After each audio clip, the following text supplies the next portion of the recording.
This video is about geometric ideas and vocabulary. There are some geometric ideas that are so fundamental we can't precisely define them. For example, a point has no size. But when we draw a point, we draw it with some amount of size to it. But in our imaginations, a point has no size. We usually label a point with a capital letter.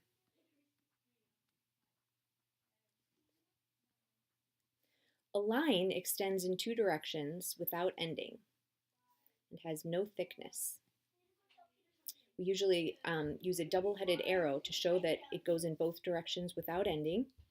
We can label a line with a lowercase cursive letter, or sometimes we label a line by some of the points that are on that line.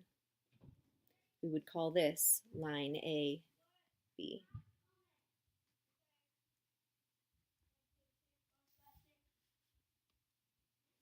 A plane is two-dimensional like a tabletop. It also extends without ending and has no thickness. Now you can see in this diagram that this plane looks as though it ends here. In fact, when we draw a plane, we draw it like this. But the mathematical idea of a plane has it extending in all directions without ending.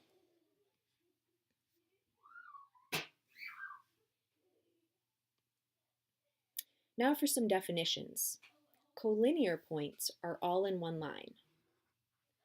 So suppose we have a line here, and we have points A, B, and C all in that line. Those points would be collinear. A non-example, if we had 3 points like this, there's no possible way we could make a line that would pass through all of those points. So these points are not collinear. Coplanar points are all in one plane. An example of 3 coplanar points would be here. All 3 of these points are in plane A. And a non-example of coplanar would be here, where plane B is this plane here, the gray one. Plane A is the blue plane.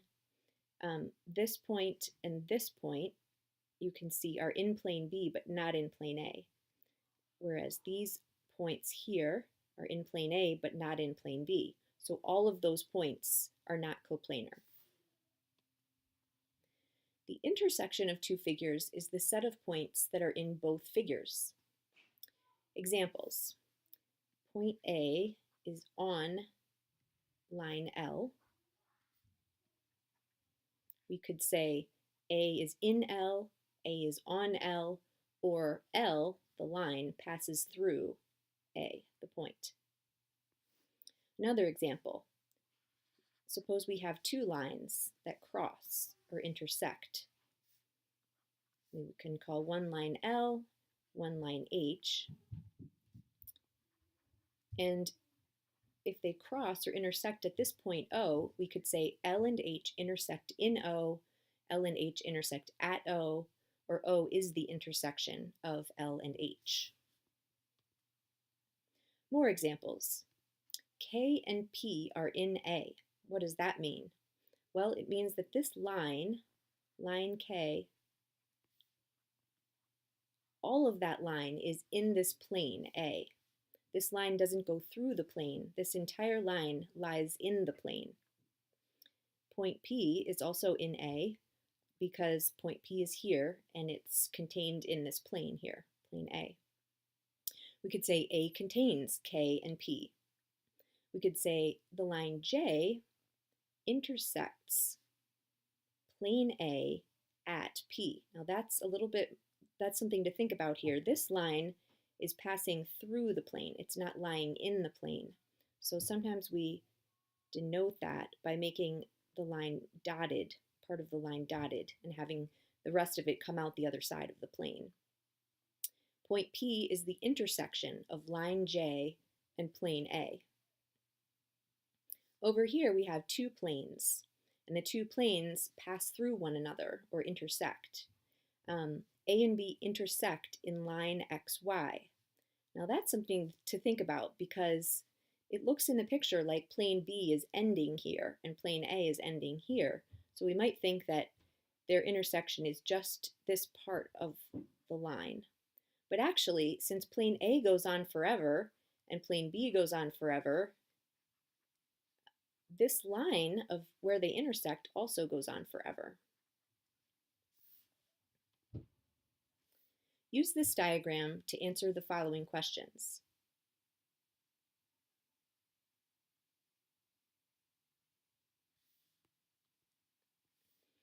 Now for some more definitions. Segment. Segment AC, denoted AC with a line over it, but this line does not have arrows on it. That's how we indicate that it's a segment and not a line. It does not go on forever in both directions. It only consists of point A, point C, and all of the points between them here. A segment has length, denoted here by AC with no line over it. If we just write AC, that means the length of segment AC. Given a number line, we can find this length. So suppose we draw a number line here. There's 0. Over here is -3. Let's say over here is 2. And let's say point A is at -3 and point C is at 2. What would be the length of segment AC? Well, we could find it just by counting. Starting from A, we would count over 1, 2, 3, 4, 5 steps. And the length of this segment would be 5. Now another way to find this length is by subtracting. We could take the coordinate of point C, which is 2, and subtract the coordinate of point A, which is -3. And when we subtract a negative number, that's the same as adding. So again, we get the same answer, which is 5. Ray AC, denoted